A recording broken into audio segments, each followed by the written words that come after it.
everybody. I am Dr. Haley Odle. I'm a physical therapist over at Cornerstone Physical Therapy in Woodland. I want to talk to you a little bit today about, we're going to look at plantar fasciitis and some of the risk factors for developing plantar fasciitis, and then we'll be attaching a second video with some exercises to kind of follow up on help preventing some plantar fasciitis type of issues. Plantar fasciitis is fairly complex. It can happen for a number of different reasons in a number of different populations of people. So basically what the plantar fascia is, it's a fibrous band that connects from the medial calcaneal tubercle of the back part of the foot and the calcaneus, and it runs to the front of some of the ligaments, it attaches some of the ligaments in the metatarsals. So think of it kind of like a shock absorber to the arch. With that, it's going to try to help support the medial longitudinal ligament, which runs right on the inside part of that arch, to kind of help keep that arch stabilized, keep the foot from flattening out every time that we step and put weight through the foot. So supports the medial longitudinal ligament, also helps with supporting the bony anatomy paired with some of the intrinsic muscles of the feet. So also we got to look at that plantar fascia. It's going to control how much or the magnitude of pronation, so that foot flattening out during different parts of gait, and especially with running. So how much it actually flattens out, and then the timing of that pronation and supination in just walking and running. So it's super important. Last thing we want is inflammation there. I'm going to give you a couple of risk factors that are associated with plantar fasciitis in general. The first one we're going to look at is decreased dorsiflexion range of motion. So the amount of range of motion that you have bringing the toes up towards your shin. So less dorsiflexion range of motion, which can be bony restrictions, or it can be from soft tissue restrictions or tightness. The less that we have there, a little bit higher risk for plantar fasciitis. Also, I kind of mentioned just now, tightness in the gastroc or the soleus complex. So tightness in the back of the leg is going to limit how much dorsiflexion we have. Thirdly, we've got a little bit less valid as far as research goes, but we look at arch height a little bit more in runners. A little bit higher arch is going to predispose you to potentially putting a little bit more force as you're running through that plantar fascia. High BMI. So higher weight, less muscle, we're looking at a little bit more force through the plantar fascia, just kind of supporting the body weight every step that you take, or in standing, any kind of weight-bearing type of tasks.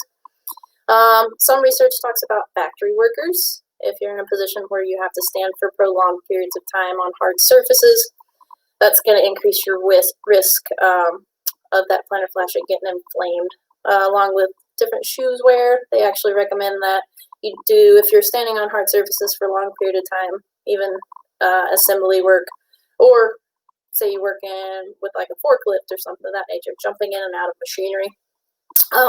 Research supports changing shoes several times a week, so you're not getting that same force every single time. A little bit less evidence, but also related, just as the whole body chain connection works. Tightness in the hamstrings. And we can even look at a little bit of a leg length discrepancy, which is going to change how the body wants to respond. We usually try to shorten that leg by going into a pronated position, and the body just kind of does that on its own. So it can definitely play a part in that risk factor. What we look at with plantar fasciitis, we're looking at pain in the plantar medial heel region. So most people are going to have that kind of pinpoint or that sharp pain on the inside part of the heel or the calcaneus. Sometimes it can spread out through the toes. A lot of times what we're looking at is more pain as you wake up in the morning. So stiffness as you're taking that first step in the early mornings. A lot of times what that is due to, as we tend to lay on our backs, our feet tend to kind of point downwards underneath the sheets, under the pressure, which actually shortens that plantar fascia. If that plantar fascia is shortened for several hours, you take one step onto the ground, it straightens it, puts tension through it very quickly, and you can tend to get a lot of heel pain from something like that. So what we recommend, research supports a lot of soft tissue mobilization. We want to look at making sure all the soft tissue in the posterior aspect of the leg, the gastroc, soleus, hamstring, and even into those supporters, those intrinsic supporters of the feet, those are moving well. No tightness, no knots, so we can do a couple different things, and I'll show you a little bit later in our video as far as some soft tissue and myofascial work, and then some general stretching. So we're going to look at stretching, soft tissue mobilization. We're going to strengthen the feet, the legs, and the hips to prevent going into a little bit further pronation in weight-bearing tasks. That's going to put a little bit more pressure through that plantar fascia. So the stronger you can keep your legs, the stronger you can keep your feet, the tiny muscles of your feet, less risk for developing this. We also want to do, we're looking at some taping techniques, some different taping techniques. I know a lot of you probably heard of kinesio tape. Kinesio tape's great, or you could also use a little bit more of a rigid tape. All we're going to do with the taping technique here, most of the time, if you will support the arch a little bit better, it's going to, same idea, we're going to prevent going into a little bit more of that pronated position. It's going to decrease the irritability just a little bit. So you look at taping, and then strongly supports use of night splinting. So basically that night splint is going to prevent that foot from kind of being floppy in the night.